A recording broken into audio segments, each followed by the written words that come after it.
Subconsciously, were you competing with Shoaib Akhtar? Of course I was, yeah. So Singakara was tapping his thigh pad, warning you that was facing that I'm about to bowl slow. I'm like, you bugger. Ask me off camera. I absolutely hate it.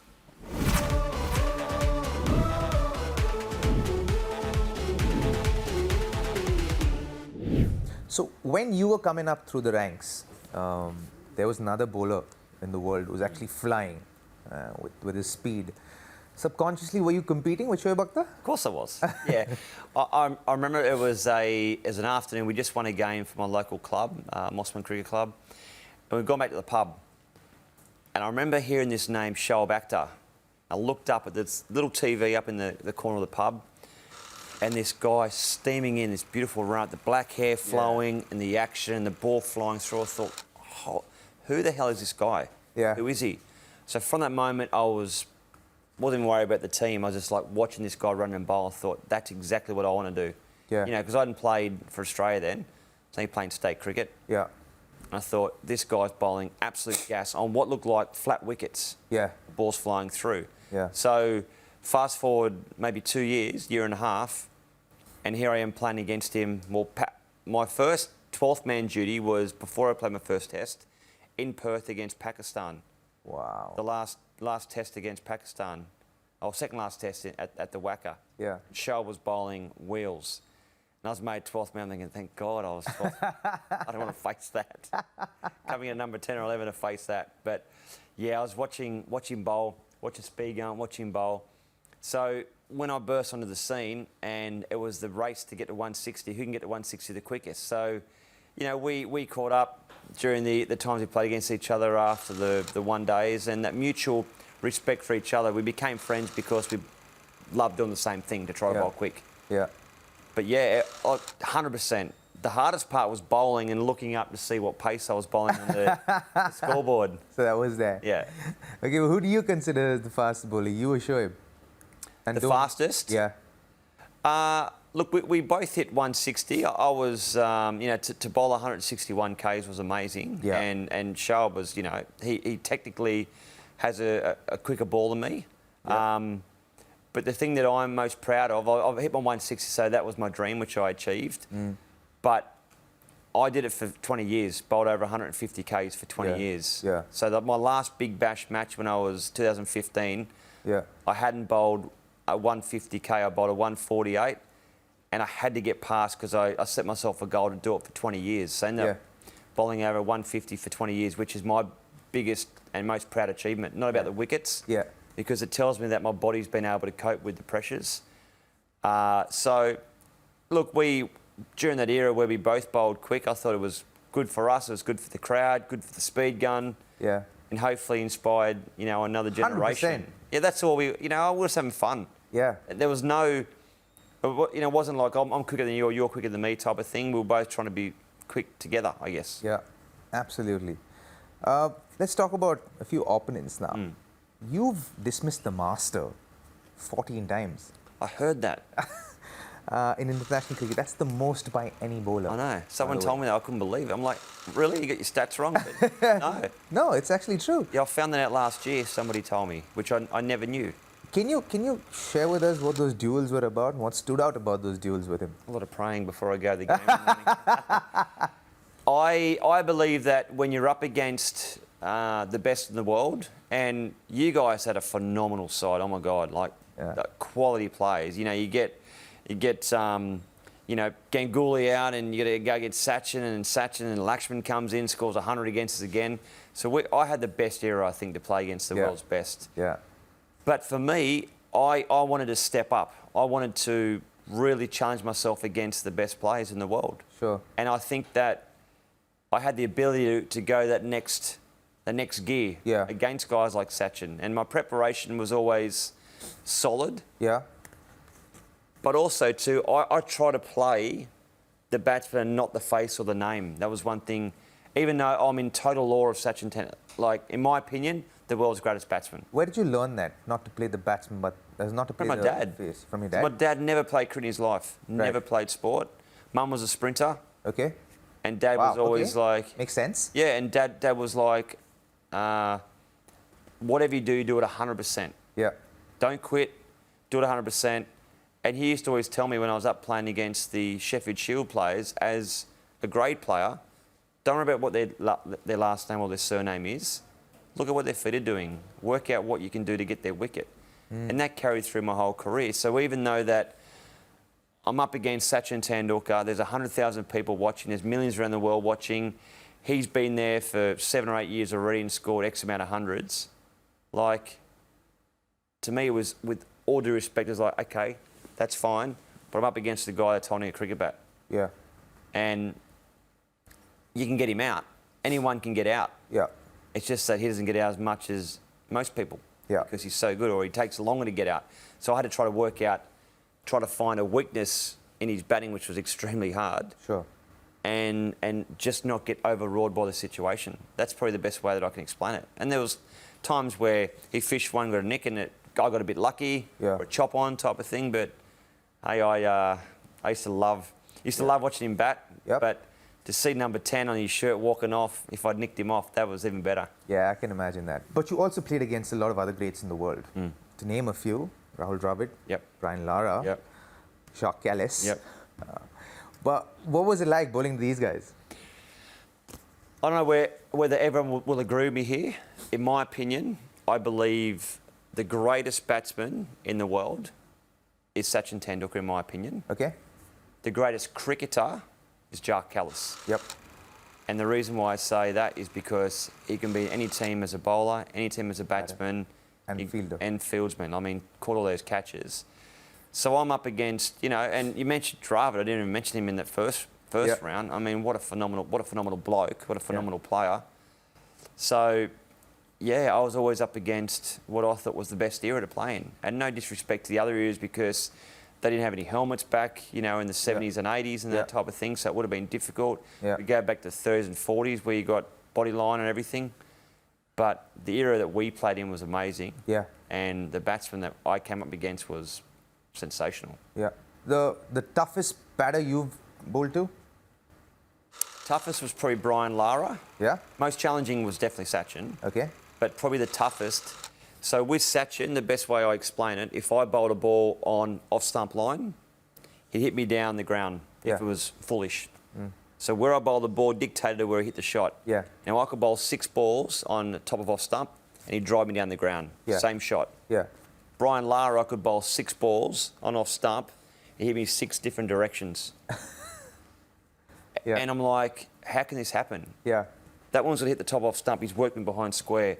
That one there is cut me back a point. That one there is hit me over the top. So when you have a batsman that does that, it's like, where do you bowl to them? Yeah. You can't get any rhythm. You can't get any sort of momentum. Sure. Yeah. So Sachin technically, I think, was way better. Brian Lara was probably harder to bowl to. Most frustrating? I found Chris Cairns. Really? Wild card. A name that Wow. a lot of people wouldn't expect. I only played small amount of matches against him. Yeah. But he was the type of guy that would just put me off my mark. I don't know why. He's tall, intimidating, and Yeah. I remember Wellington, I bounced him and he hooked me, top edge, but it got a big piece, and went down the road, down past the roundabout, about half a K down the road. I got the ball back, and next one I tried to bowl the Yorker, rip his stumps, and he hit me against this hurricane I was bowling with. Yeah. Over my head, over the other side of the ground for 6. So he was always challenging to bowl to because he was unpredictable.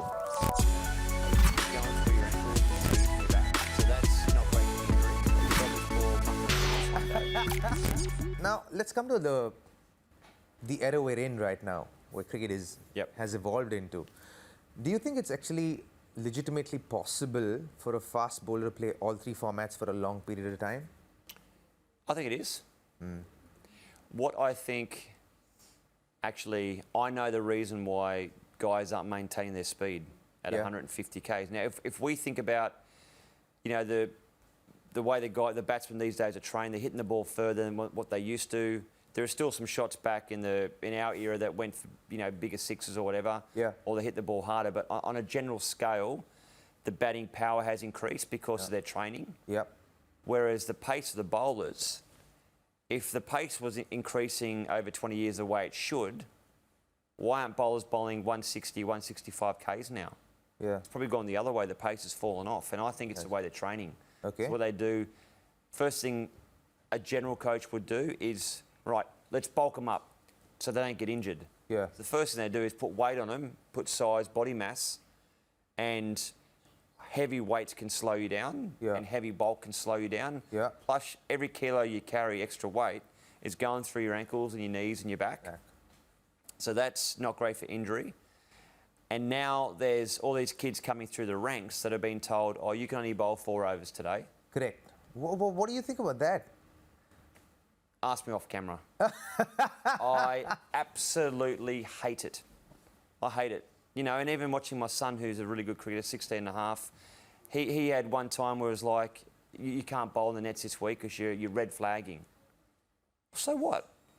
If you bowl for 20 years of your life, you are going to get injured, period. Yeah. It's just how often you get injured. And I think that you need to bowl and bowl and bowl and bowl and bowl in order not to get injured. Correct. You can teach someone how to refine their bowling.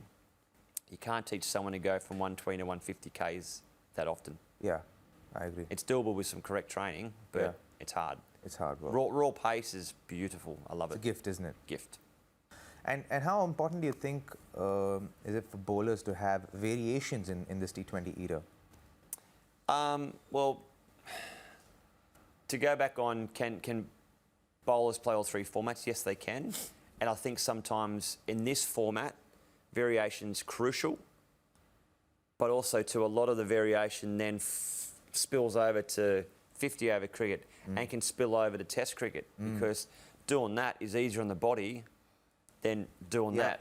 Yeah. So in this format, T20 cricket, very important. You know, I had to learn, I had to evolve, and I would have probably done things a little bit earlier, evolving as a T20 cricketer, because I don't think I was a great T20 player. Okay. Steady. But I was better suited at the 50-over game and then probably Test cricket. But that's, you played, your bulk of the career was the 50-over game. Yeah, and I played the back end of my career in the sort of 50-over and, T20 cricket and Big Bash and that. Yeah. Bit of IPL. But the bowlers these days have got some wonderful skills. You know, the way they can execute their wide-line Yorker. It's hard now. The batsmen You have doing a different knuckle ball, or you have a different kind of slower ball where you kind of hold it deep. Never do a knuckle ball. Yeah. Now you hold it deep in your hands, don't you? So I just developed this ball mucking around the nets one day, as most bowlers will find something. When they actually bowl more than 4 overs. Yeah, that's right. Correct. Because I was in there, I'd bowl an hour in the nets, flat out. So I had to. That was my best prep. Yeah. So what I'd do is I'd push the ball in, and squeeze it in, and hold it, and then run in and let these 2 fingers up. So as I'd release the 2 fingers, bowl the same arm speed, which is important. Yeah. And the ball would come out, and the seam would spin back. And it'd actually swing, but it'd come from about 150 down to about 120 Ks. Correct. And in the nets, and the batsman went, "What was that?" I went, I haven't seen any bowler. I've seen one or two do it, but not. Yeah, it's normally that one or the knuckle ball. Pull it in, yeah. But I didn't realise that up until playing against Sri Lanka, and I could never get a wicket against the Sri Lankan batsman with the slower ball. Yeah. I'm thinking, why can I get McCallum out? Why can I get a batsman from India out? And I didn't realise, but someone had picked it up. One of their coaching staff had picked up what I was doing. Okay. Because what I'd do is that when the batsman would face up, he'd put his head down, I'd squeeze it in. Someone saw it on the big screen on the camera and told the batsman. So Sangakkara told me after my career had finished, he goes, "You know how we could pick your slow ball?" I'm like, "Yeah, how did you guys pick it?" He goes, when the batsman had his head down, the non-striker was watching the ball, and then when you squeezed it in, I tapped my thigh pad down the non-striker's end and warned the batsman at the other end, slow ball coming. So Sangakkara was tapping his thigh pad, warning you that was facing that I'm about to bowl a slow ball. I'm like, you bugger. So I said, "Did you ever tap and it was a quicker ball?" He said, "No, it always," because I never change it, because once it's in there, you can't change it. I couldn't bowl a quicker one, Yeah. Nice. So, nice. Another nice story there. Even though I'm playing, it's still a little bit of Legends League, so don't watch that, please. Why do you think I asked you this question? Yeah, exactly. probably the most. Well, I'm in your Coming to your life, say in India, you have a massive India connection. I think you and AB de Villiers are probably the most loved cricketers from outside of India. And you know, it's been a very special relationship and started in the early 2000s. Actually, back in the interview, you said 1994 was the first time you came here. Yep. And what has your connection been to India, and what's developed that? I think it was the first time I came to India, so it'll be 30 years next year, which is incredible. I fell in love with. I remember calling Mum and Dad, and they said, "What's India like?" I said, "It's incredible." I said, "Why?" And I couldn't put my finger on what it was, but it was. I realised a few years later it was the best hospitality in the world. Yeah. Now, if something can't happen in India, and you ask for something and they haven't got it, they'll find a way to get it. Yeah. The Indian culture is always about making someone from overseas feel comfortable and feel, you know, because I'm in your beautiful country, and I always get treated like a god. Yeah. And well looked after, and just so polite. And yeah, it's hot, it's crowded, it's, you know, hard playing cricket over here because the wickets are slow, but that's what makes it even better. Yeah. And I fell in love with the culture, the people. You know, you drive down the street, you see it in Australia, and you see, you know, we don't have a homeless population in Australia as much as obviously over here. It's a much bigger country. I mean, Mumbai's bigger than Australia, and Kiwis put together. But you know, you drive down the street and you see like a little boy on the side of the road that's got nothing, and you smile at him, and his beautiful big smile will come on the boy or girl's face, and it's just like, didn't expect that. You know, I didn't expect someone to be so happy when they don't have a lot, and it makes you realise that how lucky we are. Yeah. Coming into your beautiful country, because you see the best of both worlds. You see the opulence over here in India. It's the richest of rich, and then you see the stuff you go through, and that's the reason why I've always made sure I've had a charity over here. And but I don't know. I just love the people. Would you like to talk about the charity a bit? Yeah, I've been. It's something that I want to. When COVID hit, it put the brakes on. I was doing my music foundation. Yeah. Had it up running for about 6 or 7 years, and had the children that are suffering from cancer. They're all being flown down or driven down into Mumbai or to the bigger sort of cities. And what we realised is that their parents bringing them down, their mum or their dad or both of them. Yeah. Now, when they came down to see their children and be with them whilst they're getting their cancer treatment, the farms weren't being worked, so the parents don't get paid. Yeah. So they can't have an income. So how do they support the children? So what we did, I raised money from back in Australia and donated it over here. Okay. In order to allow the parents to be able to stay with their kids. So we'd pay for the parents to stay with them. And then we thought, well, why don't we do something different? I didn't want to do anything to do with the cricket academy or whatever, because I wanted to get away from. I thought music therapy. So we had all these people from Australia, volunteers would come out and teach these children music therapy. Wow. So when they're having their chemo treatment, you know, they can have an hour or two a day at music therapy. Yeah. And it just takes their mind off their treatment for a while. Oh, that's amazing. So yeah, that was really nice to go, and I took my wife there, and we went and saw these, you know, beautiful young kids that were going through tough times, just trying to make their day a little bit easier.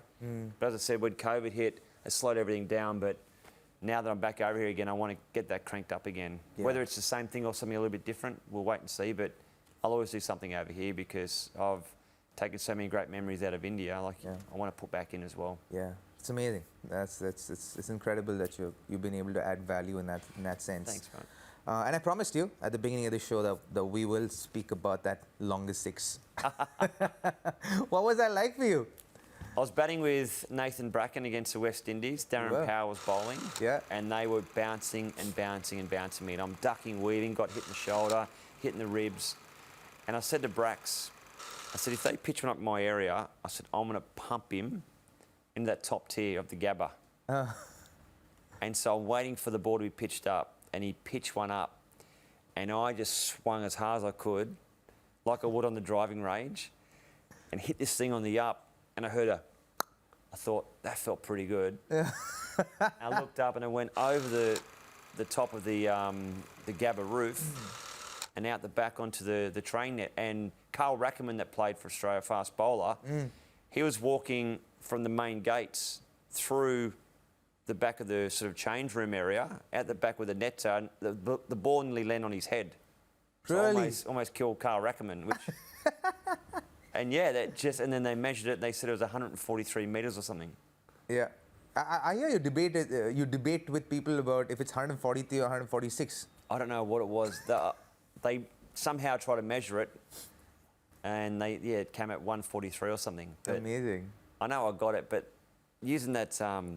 Do you have the bat with you? Yeah, I got the bat at home, yeah. Yeah? It's the one with the graphite on the back of it. So I don't know whether it helped. Oh, really? Is the one with the graphite at the back of it? Yeah. Oh, interesting. Yeah, the carbon fibre strip on the back. But, you know, when you hit it and you feel, you go, I've got that. Yeah, it felt pretty good. I can imagine. But nothing better, nothing was more satisfying. Like, I'd even put this on tier of knocking the off stump out of the ground, hitting a fast bowler back over his head. Yeah. It is sensational when that happens. Yeah, tell me about it. Because I used to hate it if it happened to me. Yeah, I know. So, Binga, how would you like to be remembered? I like to be remembered as someone that played really hard, tough cricket in a fair sense, and was hopefully a nice guy off the field. That's it. Yeah. Now, I'm not worried about stats. Don't really worry me. As I said, I'm more proud about playing for 20 years and bowling fast. That was the one thing. But the one thing I'm so proud about is that I can go anywhere in the world now and catch up with a former cricketer. And if I need a place to crash, I'd feel comfortable. I could ring you up and say, hey, mate, can I crash tonight? Yeah. Or vice versa, someone comes over to my house type of thing. Of course, there's always a room, always a spot for you. A lot of players had that hard edge about them and didn't actually drop that hard edge down when the game had finished. Yeah. And I thought, well, why? You know, that didn't make me... I played as hard as anyone on the field. Pushed the boundaries as hard as I could. Sure. Off the field, cricket's just a game. Yeah. You know, and we now still can play the game and play in these Legends Leagues and these Masters Leagues and that types of thing. And but your friendships will last forever. Yeah. Cricket will finish and has finished in a professional sense for me anyway. Yeah. But our friendships will always last forever, and that's way more important than trying to be that hard-nosed or that edge about you, I think. Yeah. Yeah. Awesome. Awesome, Binga. Thank you so much. It's been an absolute pleasure. And thank you so much for joining us on another episode of Home of Heroes. I've had an absolute ball. I hope you guys had that as well.